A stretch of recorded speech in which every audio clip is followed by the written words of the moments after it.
शर्मिला वहिनी साहेब या उरण येथे यश्री शिंदे आणि अक्षता म्हात्रे या दोन ठिकाणी आपण बघितल्याच असेल, आमचे वरिष्ठ आहेत तेही भेट दिलेली आहे आणि अशा अवस्थेत त्याही त्या दिवशी तिथे बोलल्या की कायदा हा सक्षम आणि भक्कम झाला पाहिजे।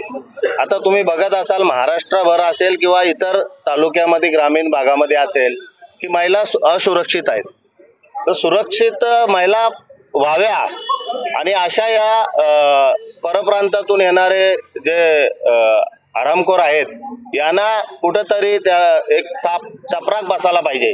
यासाठी आमचं आंदोलन आहे की कायदा हा सक्षम व्हायला पाहिजे। आता तुम्ही बघायला या बोलल्यात ताई की सक्षम कायदा, शक्ती कायदा तो का आतापर्यंत स्थगित ठेवलाय, तो त्याला गती द्या, त्याला चालू करा। असे जे कायदे आहेत ते आपल्याला शरीय सारखा आमचे सन्माननीय श्री राजसाहेब ठाकरे त्या मध्येच बोलले की शरियासारखा कायदा हा त्याच्यासारखा तो कायदा नको, पण त्याच्यासारखा कायदा कुठेतरी व्हायला पाहिजे। आणि जर झाला तर असे येणारे परप्रांतीय असेल किंवा आपले इथले आरामखोर असतील यांना चापराक बसेल आणि महिला सुरक्षित राहतील। हा भक्कम कायदा झाला पाहिजे, ही आमची मागणी आहे। आता तुम्ही बघाल की एक महिलेला फास्ट ट्रॅक लागू केली आणि दुसऱ्या महिलेला फास्ट ट्रॅक लागू नाही केली, तर आमचं असं म्हणणं आहे की त्यांना देखील फास्ट ट्रॅक लागू करा। अन्य महिला त्यांच्या पण वर्षानुवर्षे केसेस चालू आहेत, या केसेसना देखील फास्ट ट्रॅक लागू करायला पाहिजे।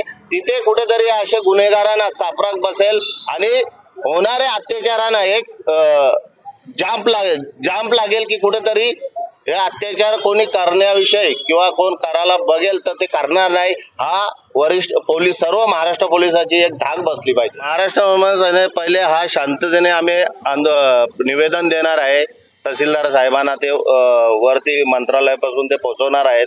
आमची कालच त्यांची चर्चा झाली आणि जर याच्या पुढे जर ऐकत नसेल तर मग आम्ही सरकार तिकडं मंत्रालय असेल इकडे देखील आंदोलन घेण्याचा आम्ही प्रयत्न करू।